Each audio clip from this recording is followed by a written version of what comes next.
Ladies and gentlemen, welcome to a brand new episode of Full Steam Ahead. I'm your host, Zoe. Cantu is on the other side. Happy hump day on this magnificent and wonderful night on May 14, 10:12 p.m. Central Time in Houston, Texas. Cantu, how we're doing? Weekend is almost here. How we feeling, man? Yeah, it's midweek. Excited to get Thursday and Friday out the way already, get the weekend going. But yeah, it's a good night. Uh, and just get this on the road. Hopefully, everybody's having a good day. Thank you for tuning in so early. I know we already have a few people joining in right now. We appreciate you. But again, don't forget to share the word. Tell your friends that we're on. Spread it, spread the news, spread the word. Yes, most definitely. I think a lot of Astro fans are excited for tonight, specifically because Houston picked up the win in that series finale. That is 6 wins, straight consecutive win series for the Houston Astros at Daikin Park. The Astros are 22 and 20 as of right now in the AL West standings. I pulled it up right here. They are in third place. They are tied for second, actually, with the not so called Oakland, but the Athletics of Sacramento. And of course, they'll be playing a divisional rival this coming weekend, 4-game series against the Texas Rangers in Arlington, Texas. So I know a lot of Astro fans either will drive up for that weekend or there's already Astro fans out there in Dallas to go see that matchup for the first time this season of the Silver Boot. Is it the Silver Boot series, the Lone Star Yeah, series? I it's keep forgetting uh, about it sometimes. I mean, people call it both.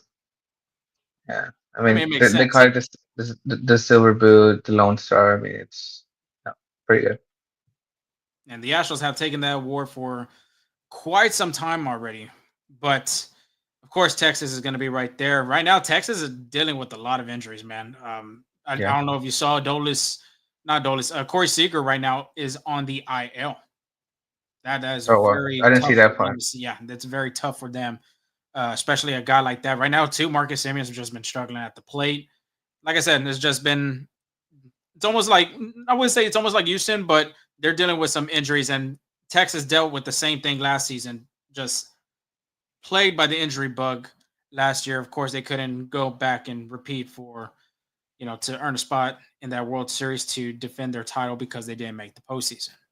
Mhm. So we're gonna recap that KC series. We did talk about Game One in the last episode. We'll get that and we'll just share that a little bit, but we'll recap. Shea Wickham is slugging in Triple A, man. I don't know if you've seen in Sugarland.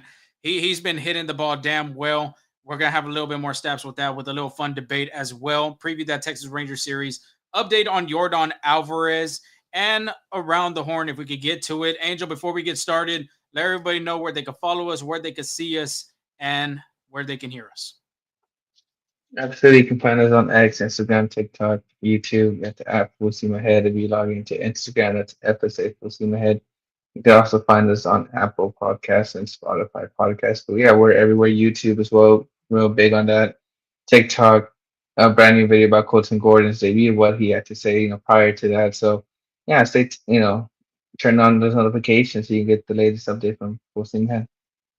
Yeah, we did that. And we have it on TikTok. We have it on Twitter. We have it on Instagram. If you haven't seen it there yet, even on YouTube, make sure you do that, especially on YouTube. Like I said, we got some videos coming in soon of from this past homestand with some interviews with coaches and players. So if you want to see that, subscribe to our channel, like this video, and hit that notification bell so you won't miss any of those interviews coming up. But real quick, we're going to go through game one because we did talk about the last podcast. The Astros did drop that series opener against the Royals 7-5. Ryan Gusto didn't have his great outing. 2 1/3, 7 hits, 7 earned runs, 3 walks, 2 strikeouts. 68 pitches were thrown. 39 of them were strikes. Had a little bit of swing and misses with 7, 3 groundouts. It wasn't very efficient for him. Location wise, too, was in command as well. So Royals, Kansas City did a really good job looking at the scouting report on Gusto, especially on a young rookie that they haven't seen, and they really took advantage of it. On the offensive end, Zach DeZenzo RBI double, Jeremy Pena RBI sac fly, Jake Myers 2-run single, and Myers did score on a Cam Smith ground out. I will say in this game specifically, because if everybody reminded to see that first game of this series, Houston was losing 7-0. And like it was almost the same thing with the Reds. They scored 10 runs in the first inning, and you were thinking in your head, and well, this game is over. But Houston continues to find a way to try to come back into this game, and they really had a chance in the ninth inning. They had the tie run at the play when Jose Altuve let it off, but couldn't get nothing past that. Like I had mentioned, they would lose that game 7-5. But if you're a Nationals fan, you love to see that grit. You love to see the relentless of this offense continue to pass the baton to the next player and try to figure a way out how to scratch yourself back into this game and make it a closer ball game than it was originally in the beginning. Absolutely. And this is a Royals team that has phenomenal pitching. So being able to score, any runs, take the series, it's always amazing. The Royals actually rank second in MLB with with a team ERA of 3. So just their bullpen has been lights out. Their relievers as well. Just anybody that steps on the mound has been lights out for the Royals team, and the Astros being able to score runs, win 2 out of 3. That just shows the tenacity this team has. Yeah, especially when you got Steves, who's an all-star. Ursek, too, pitched really well last season for the Royals as a reliever. Yeah, I mean, they have a really good bullpen, but we did talk about how game 2 in that preview, we said it, this more likely was going to be your pitcher's duel of this series, and it lived up to the hype because Chris Bubic and Framber Valdez pitched a hell of a game for both sides. But of course, we're going to talk about Framber Valdez. He had himself a night, another outing against the Kansas City Royals, throwing 8 innings, 6 hits, 1 earned run, 1 walk, 7 strikeouts for La Grasa, 14 swing and misses, 12 groundouts.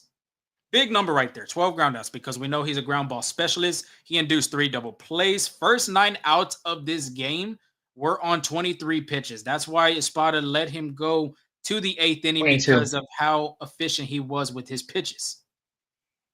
22 pitches. 22 or 23? I believe it's 22. 22? Okay, if it's 22, Yeah. it's 22. But anyway, it's still a low pitch count through 3 innings. That's pretty damn fabulous on his end. But what made him so efficient, what made him work, and what made him kind of get these hitters out of sync was the bread and butter pitch, his sinker and his curveball. And once again, just like in his last start, he kept them pitches low outside the zone, low and in, just locating them perfectly on the corners of the strike zone. And he did it again against a Kansas City, a really good lineup that carries Witt Jr., Pasquantino, Salvador Perez, Michael Garcia. I mean, we could go on and on. One of the best pitches in that start was against Fermin. I don't know if you saw that backdoor curveball that literally hit the end of the bottom lower part of the strike zone, and it was just painted beautifully for him. But his ERA does drop to 3.54, which is really good for Houston to see that, especially for Framber in his last year of his contract. And of course, it's kind of almost a free agent year for him to test the market. And to end it on my end, back-to-back quality starts. He's only allowed 1 run in each of those starts. So the franchise has looked really good on the mound. The guy that Houston and Astros fans have seen from 2022 and so on. Yeah, this is a start the Astros desperately needed, especially with Gusto going 2.1 innings. The bullpen was used a lot. I mean, it was the low leverage relievers. You still have Brian Abreu and haters available, but you don't want to use those guys early. Like you want to use those guys when the 8th inning, 9th inning comes around. So being able to throw 8 innings was absolutely perfect for the Astros. Like literally what the doctor ordered, I guess you can say. But Framber does look good, and again, he's been a tale of 2 Frambers. Like he's been great, and he's been inconsistent at times, but when he can locate that sinker low and get those ground balls, that's like you said, like you said it best. It's his bread and butter, right? That's really right there. Like I think you mentioned it right, but the first 9 outs were it was 6 strike. I mean, sorry, 3 strikeouts, 6 ground balls. And that's a typical Framber Valdez start.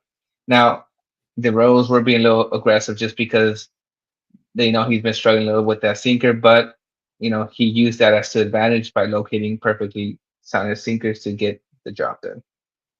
Yeah, and then pitched out of a lot of jams, I will Mhm. say too, getting that ground ball. And I know he had a double play on Salvador Perez.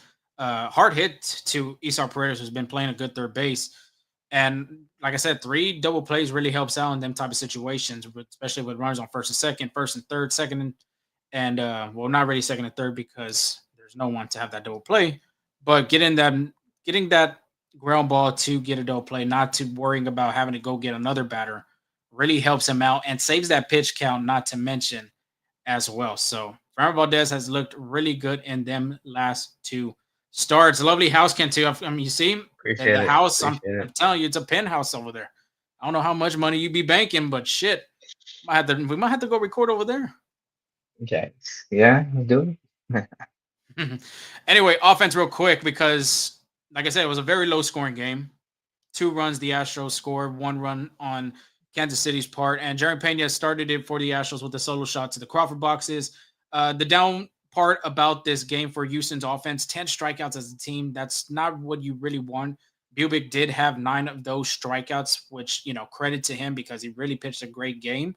Brendan Rodgers with 3 of those, 0 for 5 with runners in scoring position, and 4 men left on base. So the Astros couldn't capitalize with runners in scoring position, but hey, Isaac Paredes kind of said, you know what, hold my beer. I'm going to be the man of the night. And sure enough, 2 for 4 night for him, including a first career walk-off home run for the kid from Sonora, Hermosillo, Mexico. Again, perfect timing. And I know I was texting you about it. Luis Arquides hasn't hit a home run for the Astros in a while. And I guess when his name was called, when he heard that, he hit a home run and then he hit another one today. I know you talk about that in a bit, but that swing's looking good for Isaac Paredes. Isaac Paredes actually has a 22 game on base streak. So that's his longest of his career. And right now it ranks fourth longest in the AL this season. So he's just getting the job done from that third spot. And honestly, wherever he's been in the lineup, he's been getting on base, the second spot, third spot, and he has got a cleanup once or twice, this season too. So I think he's been as advertised for the Astros. And I don't know if you saw him turn one of those double plays where he kind of backhanded, Yeah, the turn a one on second, Salvador Perez. Sal Perez. So he's playing really great defensively as well. So as advertised, you can say. Yeah, Houston's defense has really improved this. Not even this. Besides this series, this whole season so far, with the third of the season already over. So there's more to come with that. Let's chat about how good looking these fellas are.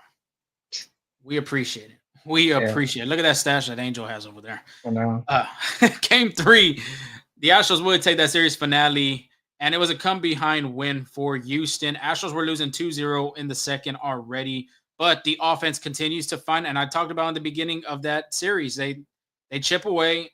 They're never out of the ball game, and they always find ways to put up a run, either one here, one there. Like I mentioned, passes the baton to the next guy.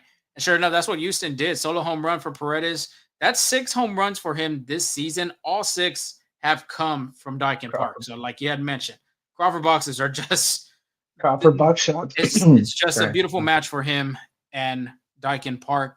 Though the other guys, RBI double from Jeremy Pena, game tying RBI double from Mauricio Dubon. That didn't look like it was a double, but if you look at the replay, we'll take in. We'll say it's a line drive in the books for Doobie. RBI single from Pena to give the Astros the lead, and sure enough, the Astros would win. Josh Hader would close the door as he's been perfect from save chances. Um, he's been dominant too on the mound. So talking Yeah. about the offense real quick though, Angel. I mean, they've done a really good job. Like I said, passing the baton to everybody from Diaz to Walker to Altuve to Paredes, even the bottom word. Give them credit. DeZenzo, Cam Smith, Brendan Rodgers, Jake Myers. What do you have you like so far about this offense?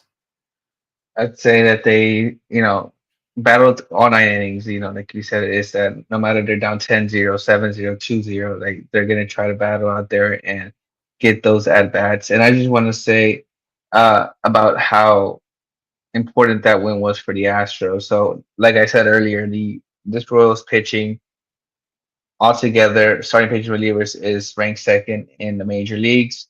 But the Kansas City Royals, whenever they're leading before this game, when leading after 7 innings, which they were in this game 3, they were 21-0. 21-0 when leading after 7. Again, that's just how good their pitching was. But shout out to the tenacity of the Astros being able to come back from behind and not making it 21-1 in that category for the Royals. But you know, it's a great win. especially when these pitching matchups because uh again, Royals ranked second in pitching. Well, they're about to face a team that ranks third in this next seven in this next coming series. So being able to see good pitching could kind of like set them up for the next series too. Yeah, this next series is gonna be it's gonna be really good to see for both for both teams really to see how they're going against with like I know I'm getting too ahead of myself, but Texas is gonna have to face Hunter Brown, who he's been lights out, honestly, a Cy Young guy. Houston's gonna have to go against Nathan Uvalde, who's been pitching like a Cy Young in his last three starts. So I have some good stats on him for sure. yeah, so we'll get into the little dirty of it here in just a moment. But Colton Gordon, real quick, of course, made his major league debut for the first time in his career. Family and friends came in. Angel had did a like we had talked about. We put it on TikTok and on our social channels that what he's expecting for his first start in his major league career. And honestly, I thought he did a really decent job. 4 innings and a third, 7 hits, 3 earned runs, 2 walks, 3 strikeouts. I know one of them earned runs shouldn't have happened because I don't know if you saw part of the game. Michael Garcia literally hit second base, and the ball pops away from Dubon and Pena, and I think Pasquantino was the guy that scored on that. So that run was charged on him. 85 pitches, 58 of them were strikes, 2 swing and misses. I think he would like to see that number a little bit better, but he can take it in his first major league start. However, he did pitch 40 pitches in the second inning. Yeah. So it was almost the same thing like Gusto. I think both those guys will love to limit that amount of pitches. Credit to Kansas City though; they were hitting the ball, fouling the ball, making Gordon through going through some tough at bats against these guys. And that's what happens when you're battling and battling and battling. And sure enough, the Royals were able to make him have his pitch count go up and sure enough, got him out of the game through 4 1/3. I mean, he could have got to the fifth. He hasn't thrown over 90 pitches, I would say, maybe twice, if I'm not mistaken, in his minor league season this year. I think he's only gone once through 95 pitches. But hey, it's a start for him, and I think he did a really good job, going against a great lineup like Kansas City. Yeah, it wasn't pretty on the scorecard. I think if you see 4.1 innings, pitched, 3 earned runs, 2 walks or strikeouts, you're not really like it's not eye popping. Is what I'm trying to say. Mhm. But shout out to this kid, MLB debut, and he kept the Astros in the game. That's literally what I talked about last podcast. Like that's literally what you want for your starting pitchers.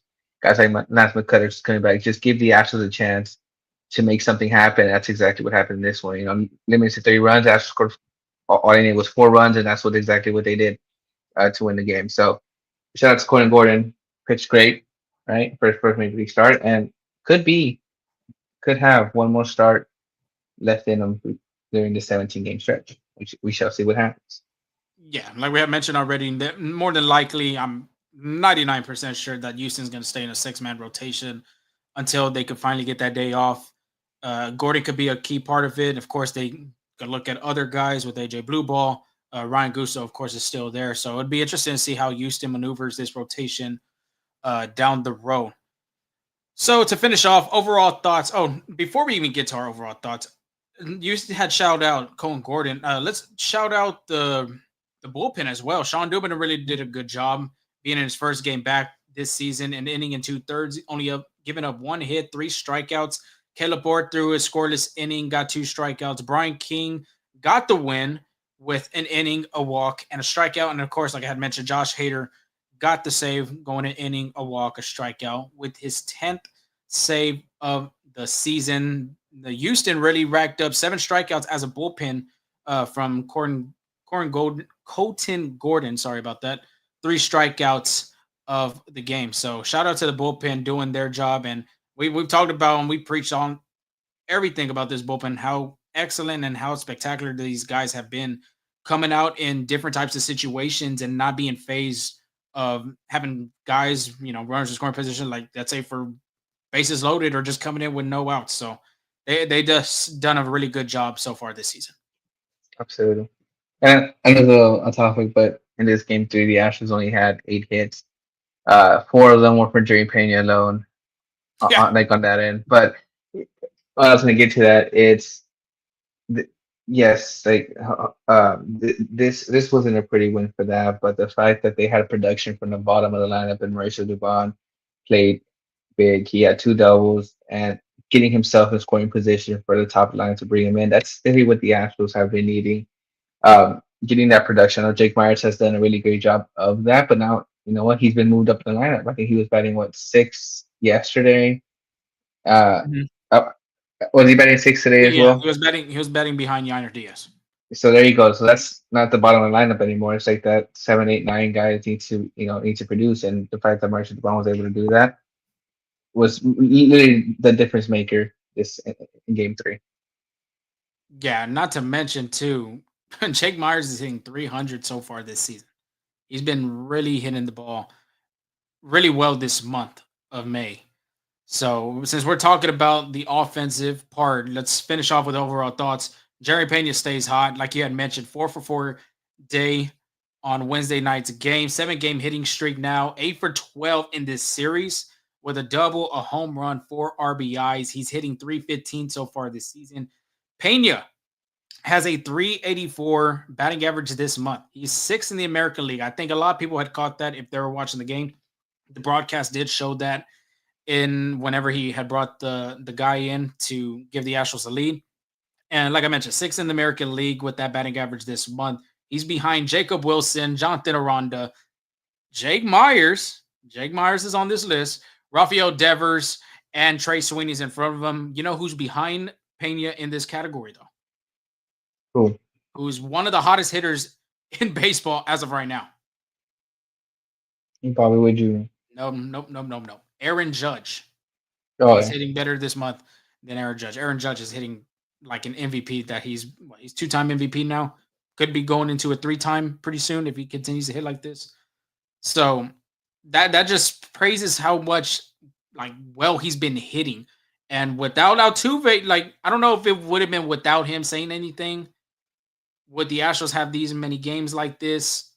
Would Pena continue to produce like this? Like it's so kind of it's really interesting to see like this what if moment if Altuve or Spada didn't move up Pena in the top of the lineup being leadoff. Could the Astros have won so many games like this? Would Pena be hitting like that? But just to just show what he's been doing since April 29, he was hitting 267. We are in May 14, and he has been hitting 315. 4 for 4 night tonight. Like I said, 8 for 12 in this series against Michael Lorenzen, Chris Bubick, and I don't remember the first starter in the series. Sorry about that. But at the end of the day, he's just been performing really well for Houston and has helped this batting order with the spark being the leadoff guy. Michael Walker was the first guy. Texas A&M alone. But yeah, I mean he's played great. That's all I can say. I don't speculate, what he could done, if he's in the bottom, but I'm gonna say with the facts, he's the leadoff hitter, and I think he's gonna be the leadoff hitter the rest of the season just because he's shown that no matter where he's at the lineup, he's gonna produce, and he's done that all season. I think this is a much improved Jeremy Pena, and Mm-hmm. I saw a tweet, and I'm gonna ask you this: do you think? I know we talked about extensions for Hunter Brown and all that good stuff. Willie Adames signed a 7 year, what, $184 million Who was contract this? around Willie Adames. Okay. As of right now, Jeremy Pena is playing better than Willie Adames. So you think it's Right. time, do you think Jim Crane, has a little bit light bulb, hey, this is a guy that might need an extension coming up just to before, while he's an affordable price before, it skyrockets maybe into 200. Again, Jeremy Pena's so young. Still Yeah. got a lot of juice left in him. So just something to think about. What do you Yeah, think it'll of be that? interesting to see how that like evolves throughout this season. Does Pena stay like this? Because everybody knows about the glove. He's improved his defense from last year to this season. Like you've seen it. The range, the way his arm has thrown, the mechanics, the fundamentals, all that type of stuff. The hitting has been a plus, I will say, because Houston fans have been waiting for this to be since 2022 when he was a rookie. And honestly, he's hitting better than he was at as a rookie in 2022. To me, though, it's still going to be Hunter Brown as the priority. However, yes, Houston would need to look into maybe looking at Pena. Another guy we've talked about is Isaac Paredes. Look how Paredes had played this series, had two important home runs against the Royals. He's hitting really well. All his home runs are at Dyken Park. It's just a match made in heaven for both the organization and the player. So it'll be interesting to see how Houston will go into this offseason and see where they align with who should get an extension first and who falls back after that. If Hunter Brown doesn't want to have extension talks or, if it just doesn't happen, then you go to the next guy. Who will be the next guy is the question for me. Is it going to be Isaac Paredes? Is it going to be Jeremy Pena? Is it going to be a Yiner Diaz, a Spencer Rigetti? It's going to be a fun offseason, I will say, for Houston this coming winter. Definitely fun is a great way to put it. But I will put you on the spot real quick before we move on. Who would you prefer? Because I believe I'm speaking for both of us. I think Hunter Brown is the priority for Houston if they want to do a contract extension. He would be first. Yes or no? Oh, sorry. I think you're gonna add more to the question. That's why I was like, No, I was just I was saying like thinking. because I was I saying mean, speaking me for you. I agree with Even though you. okay, so yeah, I, I who's going to agree be the with you. second guy then? I'm trying to remember And who I it's tough said right now, last. honestly. Yeah, I'm trying to remember who I said last time. Being number two. I mean, I was speaking right now. I would say Jeremy Pena just because he's shown that so far he's hitting above 300.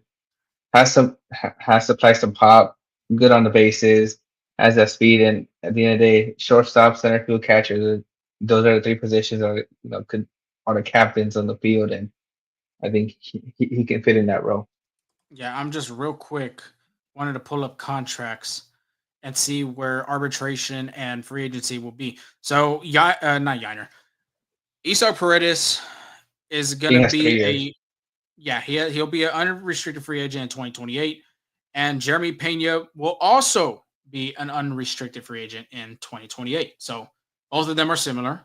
It'll be interesting to see where Houston will go. I think I had talked to Tony Perez Chica, and he had mentioned a good defense, meaning two guys up the middle that can play their position with range, that has the speed, that has the fundamentals. And as of right now, I believe I said Esau Paredes as the number two guy to possibly look at an extension. I'm gonna agree with you with Pena, especially with the contracts given out for shortstops these past offseason with Adames. It would make sense for Houston to go after Pena, and if Pena could continue this like this season, if he hits for 300, he has his first All Star bid. I'm pretty sure the price might go up a little, but I highly doubt it would go up to like 184. It's not obviously going to go to a 200 number, but it can look into maybe like you were saying the Adamas contract. Wait, Astros have a lot to think about. They'll have some money freed up for next year, so it's just interesting to see what happens. Yeah, and like I said, going to be a fun offseason. But to finish, the last two things on overall thoughts, Framber Valdez is settling in again. I think he's kind of found his groove of things in these past two starts. He'll probably look into carry that momentum going into the next series. It won't be against Texas. I don't have the schedule right in front of me, but into that next series after the Rangers series. And then last but not least, Houston just continues to have that no give up mentality. They did a really good job. Yes, they didn't win game one, but they did show that grit, that relentlessness, the resiliency of coming back and showing that they could still put up a good game. Same goes for game two, and even same goes for game three. They were losing. Honestly, they were losing all the games. Kansas City won the first game, obviously, because they were 7-up. But game two, 1-0, tied at 1-1. Paredes walk off 2-1. Same goes for here. Kansas City was up 3-1. Houston didn't give up, would end up winning with the game leading RBI single from Jeremy Pena. So just the resiliency and the determination of this team continues to show. Not to mention without the big man even playing, we'll have an update on him. But Jordan Alvarez has been out with an injury since May 3rd. The Astros are 6-5 so far through that stretch without him. So it just shows that next man up mentality, pass the baton to the next guy. And sure enough, Houston's just done a fabulous job doing that without Alvarez in the lineup. Absolutely agreed.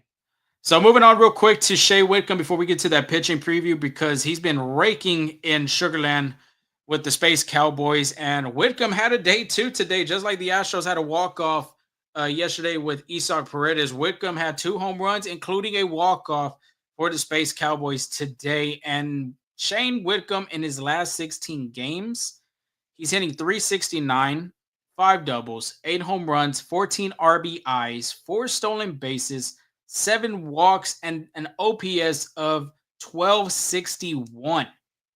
As of right now, he leads the minor leagues with 13 home runs. Not to mention, did I say that correctly? 16 games, 8 home runs. That's pretty insane. So, my thought process of this is, man, he's raking. Houston could potentially be looking at him as a guy to possibly come into this organization right now to maybe give some off days to some guys, bring that hot bat into this lineup. We did talk off air about Brendan Rodgers. Rodgers has 3 opt outs. Of course, spring training passed by, that's gone. May 1 has passed by, that's gone as well. June 1 is the next one up for him to possibly, if it depends on him, and see if he would want to opt out. But just have to see about that. Not to mention too, Cam Smith has struggled a little bit. Hasn't been performing like he was in the beginning of the season. Chas McCormick hasn't played a lot of games so far. And like I said, Mauricio Dubon and Brendan Rodgers have been swooping spots at second base. So my question to you, do you think there's a good chance the Astros look at Whitcomb and say, you know what? He's having a good past couple games, not even couple, like last 16 games, like I mentioned, hitting really well. He's looked like he's found something. Mechanically has fixed his swing. Is there a good chance that you can know Astro fans could possibly see Whitcomb in an Astros uniform maybe either this coming week or next week? I don't think so. Not at the moment. I think the Astros are set pretty good. I don't think Brendan Rodgers opts out either. I think he's been a pretty played a crucial part in this Astros team. I think they actually like him at second base. He's shown he has the range. Uh, has shown little progress with the bat as well. I wouldn't say in the next coming weeks. I don't think so. Just because you also have Chas McCormick, struggling to get at bats. Cedar Salazar is also with the team, but has yet to play in the game. So you still got guys in the bench that are ready to, and ready to hit, ready to play, and just they don't have the room for it. Mhm. The only thing I do see might be a possibility is if the Astros send down Cam Smith. He has been struggling a little bit. We're seeing Zach DeZenzo get a little bit more of at bats, and very much deserved. I think Zach DeZenzo has played pretty good to earn those at bats, and it's just what do they want to do with Cam Smith? Do they want to continue him growing in the major leagues, or do they want him to get his confidence back, get some more at bats in the minors? Just work on this. Send him back. Hey, it can be a simple conversation like, hey, I'll send you back. Work on this. And the price we'll see you back here soon. Sooner rather than later, something like that. But it's all what the Astros want to do. But I would say the next 2 weeks probably not. Uh, I would say let Shea Wade come.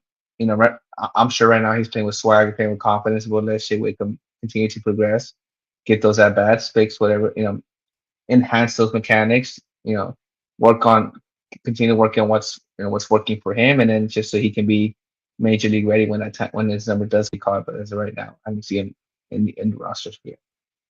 Unless again maybe an injury or something. Okay, I'll disagree with you on that. I can see it happening this. It could be this week, which I mean, the week is already going to be finished by Saturday or next week. And the reason why I will say that is because they've been using Victor Caratini as a DH, as their guy. Of course, Altuve has had his time as DH. Jordan Alvarez too could be possibly coming back pretty soon. He's already going to be swinging a bat. We'll have the updates on that here in just a sec. But if you swap, let's say you swap Cesar Salazar and you bring up Shea Whitcomb, there's your guy that you could put at DH. Give Caratini a breather, of course. Of course, too, Yainer Diaz can go in that DH spot. Yiner could get a day off as well. Caratini could go behind, cash behind the plate. So that's how I can see it happening. And like I said, not to mention Jordan could be coming back soon. But if the Astros wanted to just do that today, like let's say, hey, tomorrow we're going to bring up Whitcomb, the odd man out in this situation, and you did make up good points about Cam Smith because he has been struggling. I would have to say Cesar Salazar. Then you can get a guy in that DH spot, replacing Alvarez still on the IL. And like I said, with your catchers, you just give one a breather, put one in, or you can still do what you would do as of right now with swapping Caratini and Yiner in the DH. Yeah, I think right now Cedar Size is the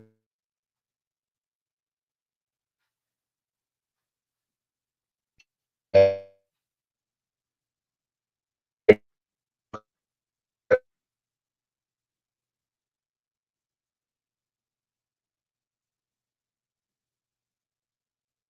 The major league roster pretty much set. Yeah, it'll be interesting to see what Houston decides to do. We'll just have to continue evaluate. Like you said, two Whitcomb could just stay in AAA and just continue to develop the way he is at hitting, and of course, his defensive wise, he's usually more of a corner infielder. Of course, I wouldn't be thinking opposed that Houston wouldn't want to put him in the middle infield, more specifically at second base because of shortstop. So it'll be interesting how Houston maneuvers this, especially a guy that's hitting really well in AAA. We did see that happen before with Pedro Leon. Remember, he was hitting really good in with the Space Cowboys at a time, and Houston brought him up and he did get a little bit at bats. He didn't get a lot, but then eventually he would be sent down. So it's good to see though this prospect get back in the groove because he's been the organization player of the year for quite some time. I think at least two times, if I'm not mistaken. I know once for sure. So it's good to see Whitcomb get more at bats, fix some of the mechanics, and you've seen him play whenever he played with Houston. That bat has some pop. He has some pop. He can hit it gap to gap, line to line. So he does display a lot of power whenever he swings. Yeah. But again, we'll see what happens with the lineup. I think, just my opinion, I think everything stays put until an Alvarez comes up. But is it time for the pitching preview? I believe so. Go ahead on. Nice. But all right, so going into this pitching preview, again, like I said it before, if you missed it, the Astros just faced some phenomenal pitching. It was second ranked, you know, pitching altogether in the major leagues. Well, the Rangers are right behind them. And just before I announce the pitcher, I'm gonna give you the stat real quick. So the Rangers starting pitchers have combined for a 2.96 ERA. This season is second best ERA by starting unit in the AL and third in Major League Baseball. So the Mets, Kansas City Royals, and then the Rangers have had the best rotation so far. So, and as advertised, the actually be facing their best four quality starters that they're going to be facing. The Rangers will see Hunter Brown and some guys who are starting to get back, and Renato Blanco as well. So let's start with the pitching preview real quick. Thursday, 7:05 start time. Hunter Brown versus Jacob DeGrom. Get your popcorn out. Stay close to this, to that TV set because this is going to be a great matchup. Hunter Brown's coming in with a 6-1 record, 1.48 ERA versus the Reds. Kind of stopped his quality start streak. He pitched 5.2 innings pitched, 2 hits, 0 earned runs, 4 walks, 9 strikeouts. Since May 9th, 2024, this is going into his last start against the Reds. Hunter Brown is second in quality starts with 25. He only chose Zach Wheeler with 26. Valdez and Terry Skubal are right behind him with 21 quality starts. And a big thing that makes Hunter Brown special is his fastball. It's a fastball. And he complements that with that knuckle curve and his, breaking pitches. But his fastball has been dominant. He's thrown 276 fastballs this year. Has only allowed 5 hits and all singles on that pitch. 276 fastballs thrown, only allowed 5 hits. And he struck out 28 hitters on the fastball as well. That's he's blowing a lot of guys with that fastball, locating his spots. And that's the important part. And the thing that he has the power fastball reaches 99 miles an hour, where he can get away with leaving it, out over the plate, but he doesn't do that too much either. So he's just been phenomenal. He's gonna be lined up against Jacob DeGrom, who is 3-1, 2.72 ERA against the Detroit Tigers. He was vintage Jacob DeGrom. Pitched 5 innings, 5 hits, 2 runs, 1 walk, 10 strikeouts. Comes in with a 4 pitch mix with a fastball, slider, changeup, and curveball. He's going to rely mostly on his fastball and his slider just to get throw hitters off guard. Depending on who's at the plate, he will throw a changeup or curveball every once in a while. But he his slider has been very great. That he ranks in 99 percentile breaking ball value. His slider, again, like I said, best pitch, 40% whiff rate, and 28.1 put away percentage. So that's his bread and butter when he's up in the count, trying to get ahead. He's not afraid to throw that slider and point the count. Yeah, real quick, a healthy Degrom is a good Degrom, and he's shown that with his time with New York with the Mets. And when he's like I said, when he's healthy, man, he's a Cy Young candidate always. If you go look at his baseball reference page, it's insane how good he is when he is healthy. He is an ace. And this is why this matchup right here is going to be the matchup of the series. It's going to be a pitcher's duel. It could be a low scoring game. We don't know if it will Yeah, be, but more than likely, I'm putting the money on the table, and that's going to be probably a pitcher's duel and a low scoring game. But it's good to see two of these guys, Hunter Brown being a guy that could potentially be a Cy Young guy, a Cy Young winner, and you're seeing DeGrom, who's won a couple Cy Youngs through his time in the National League. So it's going to be a really good pitching matchup, just the series overall, but this one particularly, man, it's going to be really good to see. absolutely. And this is a start where I wouldn't be surprised if the game finishes 2-1, 1-0, 3-2. It's going to be, honestly, these guys are going to give it their all, but it might come down to the bullpens. Who has the best bullpen that game? Who's feeling it? Because I don't think anybody, any reliever wants to give up the lead. So, or, be the reason why they lose the game. So, good lineup, good pitching matchup. It's going to be great. And I know you said that the Rangers hitters have been struggling, but a bunch of the wins just have came out on no scoring affairs just because of the pitching. So it doesn't get it gets better for the Rangers, I can say, because it'll be a 7:05 start time on Friday. Lance McCuller versus Nathan Ovaldi, and like you said earlier, Ovaldi's been lights out. But let's start with McCullers first, real quick. McCullers is 0-1 with a 15.75 ERA. A biggest reason for that inflated ERA is because, again, his start against Cincinnati, a third of an inning, 3 hits, 7 runs, 3 walks, 0 strikeouts. The thing I can say is I don't think he's going to any worse from McCullers this season. I think, it's a work in progress. Hasn't pitched in 2 years. And I guess a little blessing in disguise is that his worst start is probably past him. I think going into this game, McCullers is going to be adjusting, see what went wrong, see what went right, all that good stuff. He has still in a sinker, which the majority of his time, change up, slider, enough curve, fastball, and cutter. He's thrown the cutter once, but he just shows that he's confident enough to throw all his pitches, all his arsenal at any given moment. For McCullers, I'm looking at this start will give me more of an idea of where McCullers is at. I'm gonna throw away the Cincinnati one out the window. That was just rough. Okay, forget about it. But this start against a good lineup who has been struggling, I think this is a start where McCullers pitches well, which is builds that confidence that he's missing after this one start. Yeah, real quick though, on before you get to the Uvalde, just think about how Hunter Brown, the same outing he had in Kansas City, I believe, he only had recorded maybe 2 outs.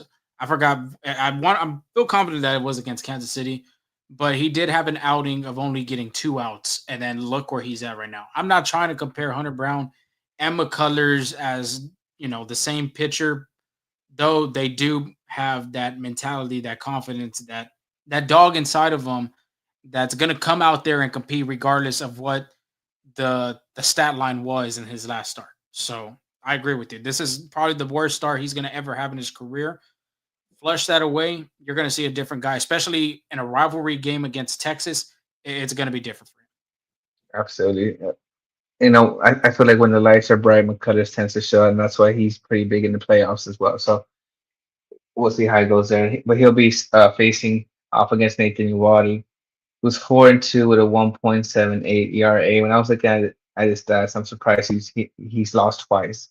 But versus Detroit, he pitched 7 innings, pitched 2 hits, 0 earned runs, 1 walk, 7 strikeouts. Hasn't allowed more than 1 run in his last 4 starts. I think it's 1-0-1-0. So it's he's been really dominant. He's gonna come at the Astros. And I think Astros are very familiar with Nathan Eovaldi from the Red Sox as well. Seeing him out with the Rangers.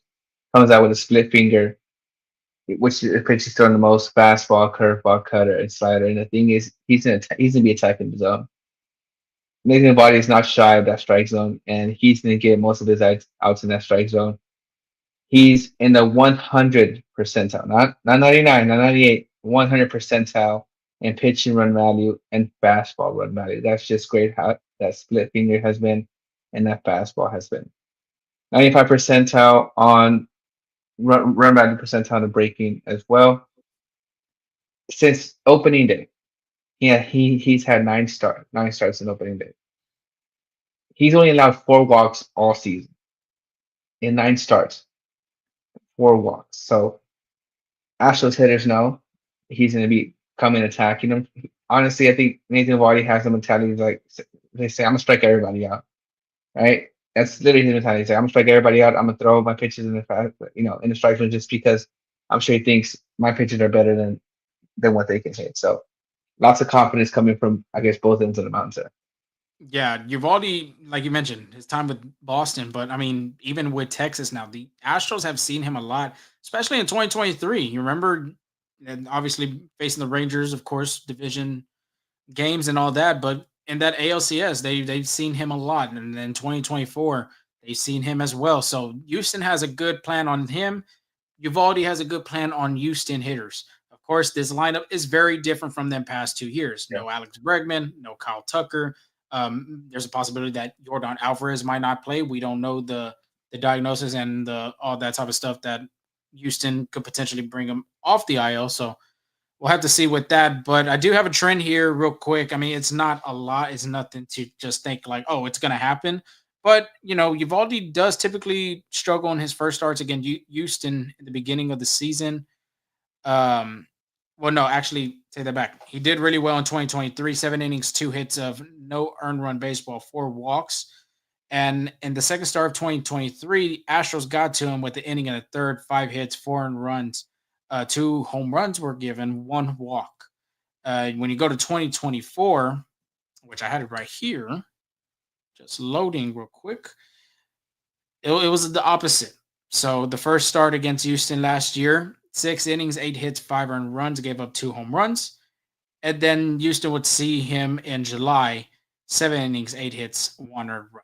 So there's always that one bad start and one good start in the meetings he's seen in Houston from them years. But don't take it all for that because look how he's pitched so far in these 9 starts, only giving up 4 walks. What I'm going to see from these Houston hitters, I believe what, my opinion, what they should do, be aggressive, attack whenever there's a strike right down the middle or in the heart of the plate. Houston has to be aggressive and has to try to get him out of his groove. And like I said, 4 walks, you never know. Uvalde could go 3, he could throw 4 walks in this start, but it just depends on how Houston, it depends on how Uvalde feels. I'd say for the Astros, they would have to be aggressive. I think Suns is gonna have to give like the matchup I'm excited to look forward to is Isaac Paredes versus Nathan Eovaldi. Again, a patient hitter up there who draws a lot of walks versus a guy that's going to come attacking the strike zone. Another interesting match will be Jeremy Pena and uh, Nathan Eovaldi too, because again, Jeremy Pena is a table setter there, so his job is to get on base for the big guns that are in the bottom. And I think Jeremy playing hitting well, Nathan Eovaldi pitching well. It's going to be a clash of two hot Yeah. baseball players. Right. 8 for 12 this past series, not to mention. So, Yeah. yeah, like you said it best. Something has to give, either Uvalde or the Astro hitters. So interesting matchups. And again, it doesn't get any easier for the Astros on Saturday either. 6:05 start time. Renault Blanco versus Taylor Molly. Blanco is 3-3 with a 4.04 ERA versus Cincinnati. Again, he pitched great. Innings pitched, 2 hits, 0 earned runs, 1 walk, a career high 11 strikeouts. He did throw 101 pitches that outing. And we've been speaking about his breaking pitch of how great it is. But in every single start, he's thrown the fastball a lot more, or when he has thrown his break, like his slider a lot more. It's like close. It's like maybe for example 23 sliders, 24 fastballs, stuff like that, or like 20, 39 sliders, 38 fastballs. But in this start against the Cincinnati Reds, he threw 29 fastballs, 40 sliders, 19 curveballs, and 13 changeups. So basically, told the Reds, here's my slider. Go ahead and see if you can hit it. I will say, I think he will throw the slider just the same amount against the Rangers too. I think that's his best pitch so far. As the pitch is going to look to get out. So the slider has been so good that hitters have a 193%, 1.193 point in batting average, 41% whiff rate, and Ronald Blanco has put away hitters 25% of the time with that pitch too. So it's his bread and butter, and I think the Rangers are expecting to see it, and it's just to see if they can hit it because I know Rangers are expecting it. Ronald Blanco's going to throw a lot of sliders, and it's just that's just the way Gennady Consideration is going to have to get with that too. Um, but he'll be going against Tyler Mahle, who's 4-1 with a 1.47 ERA. I told you, doesn't get any easier than that. The Astros are getting their best, facing their best, the Rangers' best. So against Colorado, he pitched 6.6 in a third of an inning, 4 hits, 1 runs, 1 walk, 5 strikeouts. Has a 4 pitch mix of a fastball, split finger, cutter, and slider. Now, this could facing Nathan Eovaldi before Tyler Monty could be a little blessing in disguise for the Astros because he's the pitcher that lets the split finger a lot. So does Molly. So it's back-to-back days where they're going to be able to see that pitch. Maybe the next time around they could adjust better to it or see the rotation. Again, every pitcher throws it different, but at the end of the day, a split finger just tells down, but maybe they can catch the spin a little bit of it. But however, Monty throws a fastball 50% of the time. So it's be lots of fastball, lots of split fingers. And he throws a fastball a lot because it's been working for him. He on his fastball, opponents are hitting a buck 49 and has a whiff rate of 25%. Yeah, for Blanco, real quick, a lot of teams have seen him last year throwing that changeup, and he's had a lot of success this season with that slider. It's looked really well. Of course, we've talked about two. With Blanco, if it's 2 walks and less, you're looking at a good outing. You're looking at possibly a quality start throwing 6 innings at least. Possibly, maybe. That's what I'm just saying. Though, if he throws, let's see, he gives up 3 bases with like I mentioned, 3 walks or more, then it's going to be it could be a rocky start because that's where he struggles. Second time around the lineup, third time around the lineup, command starts to get everywhere. He's honestly done a really good job in these past 2 starts. And going against a guy like Tyler Mahle, who, yes, he didn't pitch last year because of coming back from Tommy John, but he was a good pitcher with the Cincinnati Reds. Why do you think the Rangers were like, you know what, let's take a chance on him. We'll sign him to a 1 year deal. And Molly's done a really good job showing like he's worth more than a 1 year deal. So Yeah. good pitching matchup too, right here. I wouldn't be surprised if it's like I said. I think one of them. It depends on which pitcher is going to give up first. That's how I see it. Mhm. Yeah, and honestly, which pitcher is going to be missing more on the strike zone too? Because I mean, Marty doesn't strike out a lot. He doesn't have a power fastball, so his thing is control, command of the strike zone. And if he doesn't have it that day, it could be a good day in the office for the Astros. But same thing with Ronald Blanco. Like the thing with Ronald Blanco is making deceiving balls look like strikes, and especially when he tries to hit that top at the strike zone, he tends to miss very high instead of just like nibbling around the corners there. So like you said, one's gonna have to give on Sundays in early start time, 12:05. So a noon day game over there in Arlington. I The Astros have TBA versus Jack Leiter. I think it's going to be Ryan Gusto, but it just depends. I know Framber Valdez will be on 5 days rest, but I don't think they're going to give him the ball, that yet. I think maybe a Monday for Framber Valdez. I think it's Ryan Gusto, but since I'm not sure, I'm just going to give you this. Lorenzo gave you the stats for Gusto earlier, so I'm going to start with Jack Leiter there. Leiter's 3-2 with a 4.34 ERA. His last outing, he went 6 innings, 2 hits, 1 run, 3 walks, 5 strikeouts. Has a 5 pitch mix of a fastball, slider, sinker, change of curve. I can see a lot of fastballs and sliders from this guy. So kind of like similar to uh, with Ronell. like Ronald Blanco, yeah, fastball slider mix, and it's been working from two. Opponent batting average on the fastballs, a buck 54. Opponent batting average on the slider is even lower than that, which is 0.103. So Astros going to see a lot of great sliders and great stretch fingers in this matchup, and it's just they got to adjust, make sure to take advantage of those mistakes. Yeah, Leiter hasn't been pitching really well. After I mean, this start was a good one for him, but the past two before that, he wasn't really hitting the zone. He was coming back from injury. So Mhm. it'll be interesting to see how he looks and how his command is going. 3 walks isn't a really good, you would want to have as your walk rate, but and that's what he had ended and still got a good quality start out of it. But the overall this series, it's kind of like for both teams why they're afloat, and it's because of their pitching. Mhm. Pitching, starting pitching, the bullpen.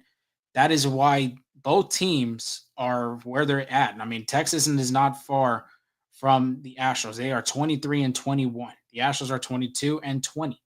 So for both teams, you're looking to gain momentum over the other and try to put yourself in a better position in the AL West. Like I said, it's going to be a great series. It's going to be really more of a pitcher's duel for both these games. And I think all really, of I these mean, games. Honestly. yeah, for all of these games, I'm sorry about that. And not to mention, there are some stars that are not going to be potentially not playing. Like I said, we don't know about Alvarez if he's going to come off the IL. For sure, Corey Seager just landed on the IL. So, I mean, both teams are still fighting over an injury bug, but their pitching has helped them as of where they're at as of right now. Yeah. Yeah. Great series, a lot of intensity. Now the Astros have won the silver boot all the way going back since 2016. So the Astros have controlled this matchup. However, the Rangers are going to make it easy this season for that. So especially with that fierce line of that, I mean fierce rotation that they have. So interesting to see. It's supposed to be rivalry weekend, if I'm not mistaken, too, just around Major League Baseball. I think so. I I want to say believe so. That's why this matchup is happening. Yeah, because I mean, this match would have happened a long time ago with the old schedule too. But I think it's And yeah, I think the Subway Series is this week as well for both New York teams. yeah. Let's Just looking see. at it real Yeah, quick. Yeah, May Cubs, 16 to White May Sox, 18. I'm White looking at Sox face. yeah, I'm looking at the Yankees and Mets. Sorry, I couldn't. I'm Uh, like interrupting you. yeah. Yankees, Mets, uh, Angels, Dodgers, Giants, Athletics. A lot of like home. You Same. saw the Pirates rival. A lot of Who's the people were Pirates like are? giving that crap too. Oh, Phillies. Yeah, the Phillies. You got Kansas City and St. Louis. They're both from Missouri. So it's like that in-state And rivalry, you state can rival. say. Mhm. There you go. But some injury updates. I guess we're probably going to Alvarez is the guy that many Astros fans are hoping comes back quick sooner rather than later. Per Joe's father, he's told today's media that, and I quote, "He's getting close." Right? That's he said that Alvarez has been hitting in the cage. Will do some outfield work and run the bases pretty soon. So, I mean, trending in the right direction. It is his hand. So I guess the biggest thing is hitting. Obviously, he's running just to get the conditioning back and outfield work, I think again, same thing, just to get his legs under him again. But most important thing is how does he feel after the cages? Can he grip the ball? I'm sorry, can he grip the bat very well without any injury, stuff like that? So yeah, so that's the biggest thing. Uh, I don't know if you've heard the broadcast, but there was some speculation about Hayden Wisniewski being able to miss a season, being Todd Caddis said that. Honestly, I'll just wait once we get the report on that just to see if it's true or not. I just want to get the facts first before I say something and y'all go wrong with it and then saying everybody that hated Mazinski's out for the season when we have no evidence yet. So I'm just gonna wait, on that. Yeah, and we talked about the last podcast, like a scenario if let's say Wisniewski does have to miss the rest of the season due to Tommy John surgery, it's kind of like who's going to step up to the plate? Do the Astros go to the market? And we had looked at the market. The market doesn't have nothing. There is nobody to sign, honestly, for Houston. You can get a guy that has some, that can eat some innings, but I just highly doubt Well, Houston will go that route. well, Rich Hill. was available. Was 45 years old, but he just signed a minor league contract with the Royals a few days ago. Yeah, but I mean, I think Houston would rather use a guy like AJ Blueball, another guy like Yeah. Coleman Gordon. They both got their first starts in their major league careers out the way, so they've already experienced that big league, um, that big league effect. Ryan Gusto has already pitched a handful of games in the major leagues as a starter and as a reliever. So I think Houston just might just roll with the dice and carry on with these youngsters that can provide. And like you said in that McCullers preview, it's this start. I had mentioned two, honestly. Give me two starts to see where he's at, but it could be sooner, but I don't think it'll be sooner. I think it's more going to be two starts just for the fact that Houston's on this 17 game stretch. Yeah. If McCullers struggles as a starter, there can be talks of maybe, we're speculating, maybe there's talks of potentially having him go to the bullpen. And it could happen, it can happen. And as of right now, I don't think that's a choice because of where the Astros are with not just one being the 17th game stretch, but now with an injury of Wisniewski and Spencer Arrighetti as of right now, both of being on the injury list. So Mhm. for McCullers, he would have to continue to get back in that groove. Yes, he hasn't pitched over 3 years. He had one bad start, and I'm pretty sure he's encouraged and ready to get back on that mound just to show, to prove people wrong. But Yeah. if he does pitch well, that's good. And we've already outlined the starters as of right now. It's Framber Valdez, it's Hunter Brown, it's Ronel Blanco, and Lance McCullers Jr. Right now, the number 5 spot's out there for grabs for these youngsters. I'd highly doubt, in my opinion. I don't know if Houston will go after a starting pitcher on the trade market. I just believe, I think they'll more than likely, like I said, if worse comes to of the news of Wisniewski having to be out for the rest of the season, more than likely they're going to rely on their farm. Yeah. I just think that's what they got, right? That's what they got to work with. So yeah. Because I yeah, mean, and because not to mention too, you still got Christian Javier coming back if rehab goes well for him. Spencer Arrighetti hasn't been yet to say if he's going to miss the whole season. We have no update on that, but he's still on the injury list. Luis Garcia, we have no reports on him yet, and you still got JP France as well that's on the IL. So mhm. can these guys kind of hold on to that spot until the other guys come back from their injury? Mhm. It's it's interesting to see how the Astros handle the situation, and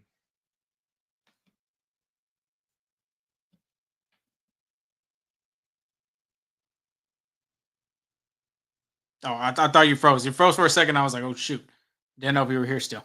But yeah, it'll be interesting to see what Houston looks like going down the road. How the rotation looks like. Of course, they're going to go back to a 5 man after this 17 game stretch and go from there.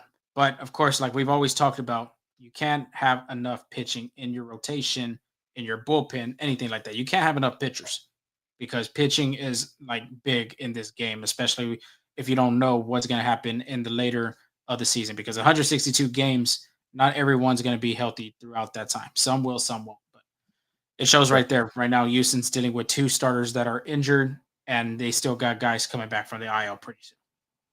yeah, and that's something that Donald Brown preaches a lot. He's always shopping pitchers, always looking to see who's available, who might be, a trade target for any team. So I'm sure Donald Brown is thinking about this situation right now. Not necessarily right now, but like throughout the day, and I'm sure he's looking around for options, or he might just be comfortable with what they got in the farm. So yeah, once we know more, we'll let you know. Yes, but in order for that to happen, y'all got to go to the social channels. You've already see our tags right there under our faces. But on Full Steam Ahead, of course, we have our stuff there on Twitter, FSA Full Steam Ahead on Instagram. We are on TikTok. And of course, this YouTube channel, like I mentioned at the beginning of the show, if you have yet to subscribe to this channel, like it and have that notification bell ready. Well, get ready because we're going to be pouring out some interviews pretty soon onto our channel, as well as with some players, with some coaches. So make sure you tune into that. And if you have missed this episode, of course, it'll be on YouTube, but we will put it on Apple Podcasts and Spotify and wherever you get your podcasts. If you don't want to see our faces, listen to our beautiful voices on the road. on your way to work, on the way to Arlington, if you're going to go catch that series against the Rangers and Astros, or you're just traveling and you just want to hear us. So, other than that, Kanzu, you got anything else? Final thoughts before we sign off? No, just thank you for staying in. We had a really great crowd once again, and appreciate our support. Yeah, we might have to go to that penthouse you have back there, like that mentioned in the beginning of the show. I might do Come recording over through, there. come through. Until then, we will recap that Texas Rangers series. Everybody have a safe and blessed weekend. And we'll talk to y'all soon and get you ready for the next series coming up. But it'll be a great rivalry weekend throughout Major League Baseball. We could have talked a little bit more about that Pete Rose and MLB commissioner thing. Just Mm. right now we ran out of time. But maybe we could talk about it the next time, even though it'll probably be a little bit older. So till then, Sure. y'all stay safe. Y'all have a blessed weekend, and we'll talk to y'all soon.